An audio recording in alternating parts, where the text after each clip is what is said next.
l'extrémité méridionale du continent sud-américain, le Cap Horn marque surtout la fin des mers du Sud.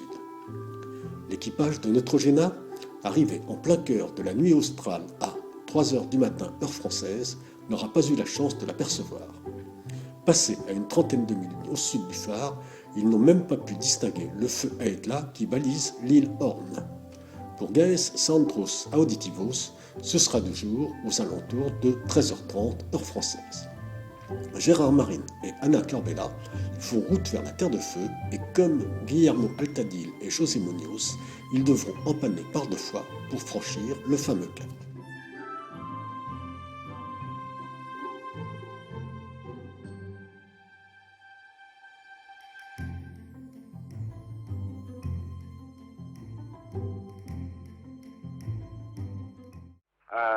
Well, it was quite tough. The running horns was quite windy. Some squalls with 45, 50 knots of wind and really big waves, more than the predicted. We thought it was going to be only 35 knots and normal waves, but it was huge waves. So we have to make a couple of drives, which was not easy in the middle of the night. And yeah, it was a bit complicated. And now we are gaining north, and we go to pass the Le Maire Strait, which is another complicated place because it's still windy, and we have to do a couple of jobs. Quite a lot of current as well in a narrow passage. You save a lot of miles, but it's quite complicated. So the last 24 hours was full on. And for the next couple of days, we will get some southwesterly wind, which is going to be good for we can gain north pretty quick. And then unfortunately it's going to be north winds, which is going to be upwind. At least the next couple of days we can gain north straight away. C'est jour de fête pour la famille Altadil. Alors que Guillermo, le père, franchissait le Cap Horn pour la 7e fois de sa carrière, Willy, le fils, remportait la 4e étape de la Volvo Ocean Race à Auckland, en Nouvelle-Zélande, à bord de Mapfre, le bateau espagnol. Reste que pour l'équipage de Neutrogena, le passage du Horn n'avait rien du parcours de santé. Au lieu des 25 à 30 nœuds de vent prévus, ce sont des rafales de 45 à 50 nœuds qui ont accueilli les 2 navigateurs, contraints de surcroît d'empanner par 2 fois pour doubler le cap. Guillermo Altadil et José Muñoz font maintenant route vers le détroit de Le Maire, mais le péage de sortie du Pacifique Sud s'est avéré particulièrement salé. Tandis qu'à l'avant de la flotte, Cheminée Poujoula continue de profiter des vents portants, c'est le grand jour pour Neutrogena et Gaes Saundros Auditivos. Guillermo Altadil et José Muñoz ont doublé le Cap Horn un petit peu après 3 heures du matin, heure française. Gaes le suivant, 7 à 8 heures plus tard. Derrière, c'est toujours des conditions complexes pour We Are Water et One Planet, One Ocean and Farmaton, alors que Renault Capture a réussi à se positionner dans le nord de la dépression qu'il bloquait et peut débouler maintenant aux allures portantes. Enfin, Spirit of Hungary est reparti de Nouvelle-Zélande à faible vitesse, contraint de traverser une dorsale anticyclonique avant de se retrouver sur l'autoroute des vents d'ouest.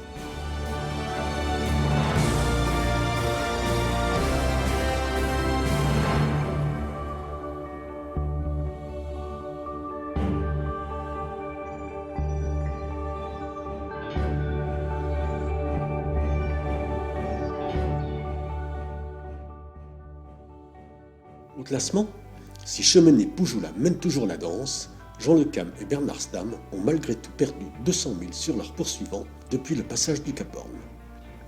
Neutrogena, quant à lui, a non seulement regagné des milles sur le leader, mais il a aussi creusé l'écart sur Gaes Saundros Auditivos.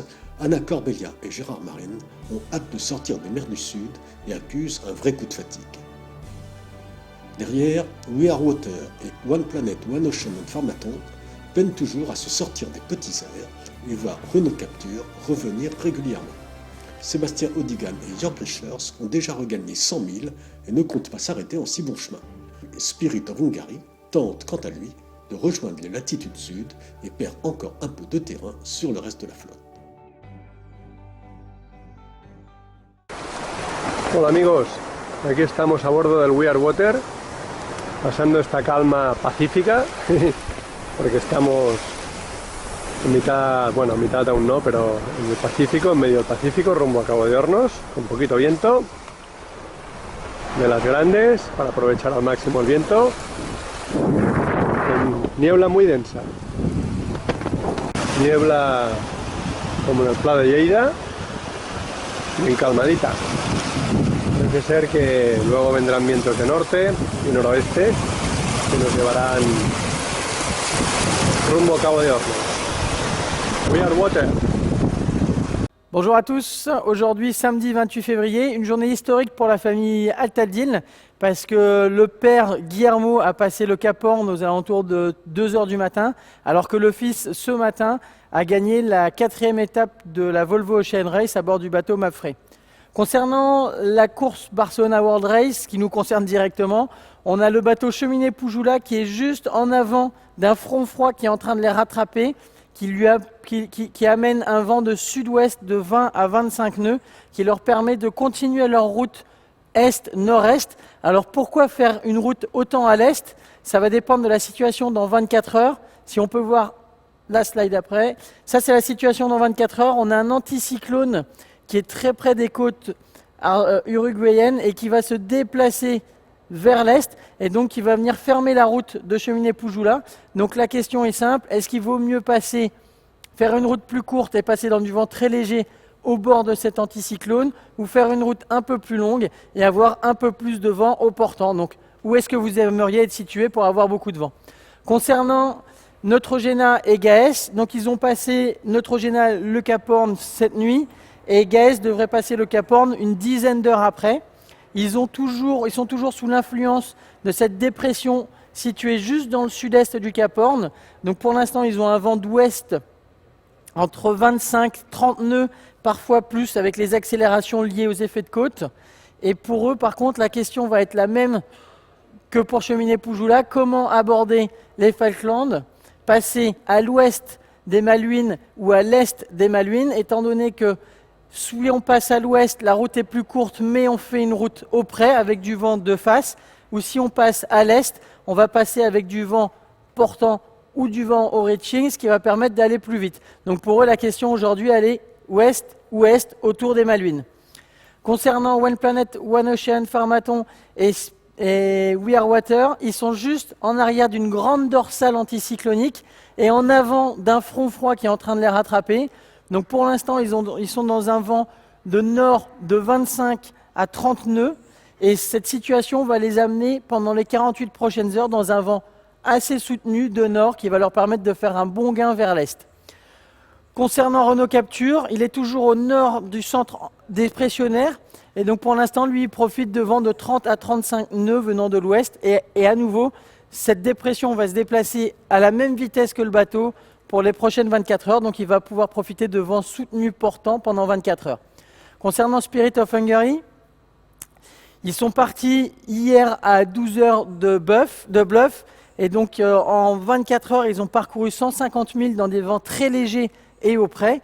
Et maintenant, on a cette dépression qui est en train de se former, qui leur permet d'avoir un vent un peu plus soutenu, un vent de sud-ouest, et qui va leur permettre de rejoindre la zone d'exclusion et au fur et à mesure de leur descente vers le sud, ils vont rencontrer des vents de plus en plus forts dans les heures à venir et dans les 12 prochaines heures vont avoir du vent correct pour reprendre de la vitesse.